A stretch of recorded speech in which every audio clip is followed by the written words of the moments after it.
Hello, and welcome to the third edition of Rules in Perspective. In the next few minutes, I will provide my 3 takeaways from episode 38 on political institutions in Kuwait, a discussion I had with Luai Allarakia. Rules in Perspective is a new segment on the Rules of the Game channel, where I reflect and comment on my own podcast episodes. My name is Stefan Kyburz, and I'm the host of the channel Rules of the Game, discussing democratic institutions. You can find Rules in Perspective both as a video on my YouTube channel and as a bonus episode on my podcast Rules of the Game. It is also important to mention that these are my personal comments and do not necessarily reflect the views of my guests or organizations they work for. It was interesting to look at and discuss institutions and norms in Kuwait with Luai Allarakia. Well, you might ask, why should I care about Kuwait if I don't live in Kuwait? That's a fair question, and my answer is that we can learn a lot from other countries in a comparative discussion. What is different there compared to my home country? What could we learn from that other institution or that other case? After all, any political system is a collection of formal and informal rules and regulations and norms.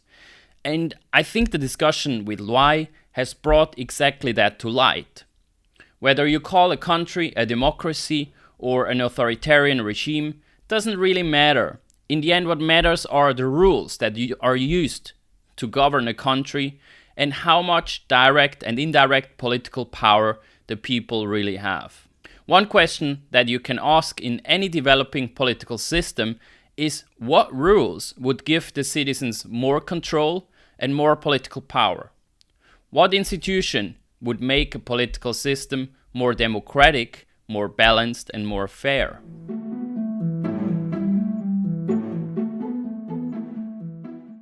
My first point is on reading the constitution and founding documents in your country. The Constitution of Kuwait was drafted and written in the years 1961-62. As Luai explained, many interesting aspects that can be learned from the members of the Constitutional Assembly of a country are discussed in the founding documents.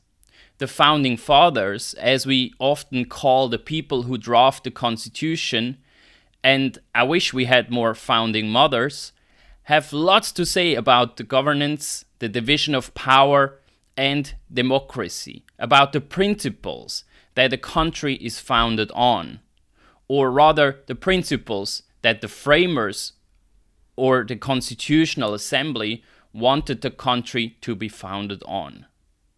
In the case of Kuwait, the most important aspect is the balance of power between the monarch, the emir, and parliament, the Kuwaiti National Assembly, KNA. It is super interesting to compare what the framers of a country originally intended, what hopes and what worries they had, and what many years after the writing of the Constitution, the actual present result of it is. So in whatever country you live, I'd recommend going back to the founding documents and the Constitution and to reread the parts on political rights, political institutions, and the division of power. I'm sure there will be surprises or articles in the Constitution that you have forgotten about. Feel free to share with me what you've found out.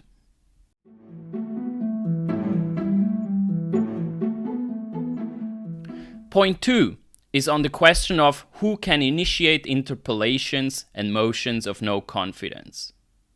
As Luai Allarakia explains in the podcast, small procedural rules can be super important, and changing them could make a huge difference in how the political system works. So not only can major institutional reforms bring about change to the balance of power, but also smaller procedural rules. The main suggestion that Luai makes in the episode is that not single parliamentarians should be able to initiate interpellations, but only blocks of politicians that have the same interests. This would prevent single politicians from slowing down the entire legislative process. The motions of no confidence, in contrast, do not seem to be too permissive when compared to other political systems in other countries. Bottom line here is that we should give enough attention to procedural rules and the agenda-setting power in parliaments to know how political power is allocated and shared between the government and parliament.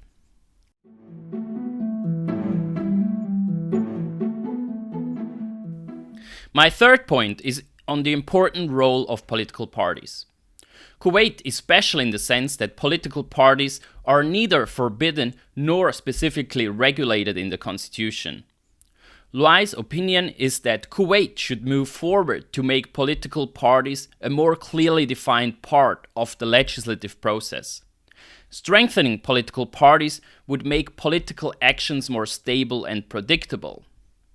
As I have discussed in previous episodes, political parties play a crucial role in political systems, and we should not underestimate their importance.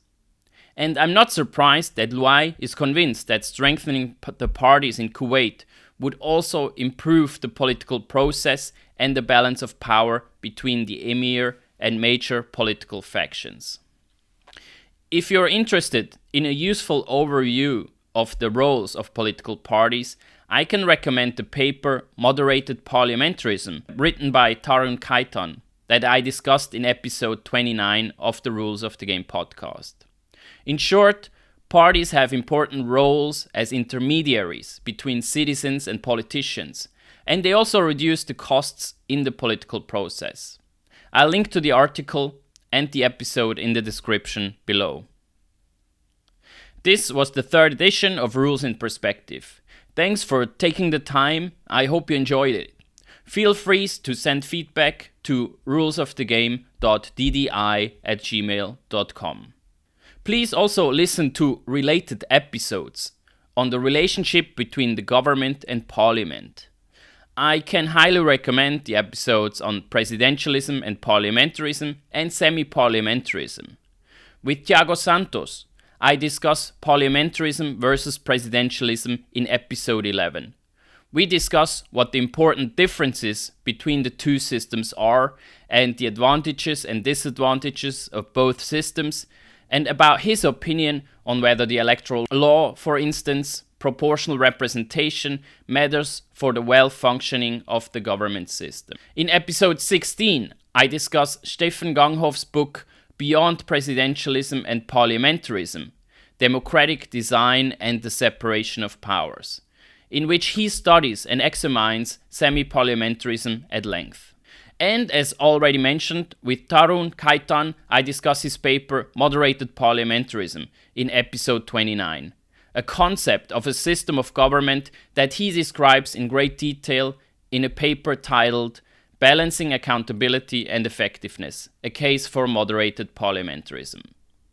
As always, I link to all episodes in the description below.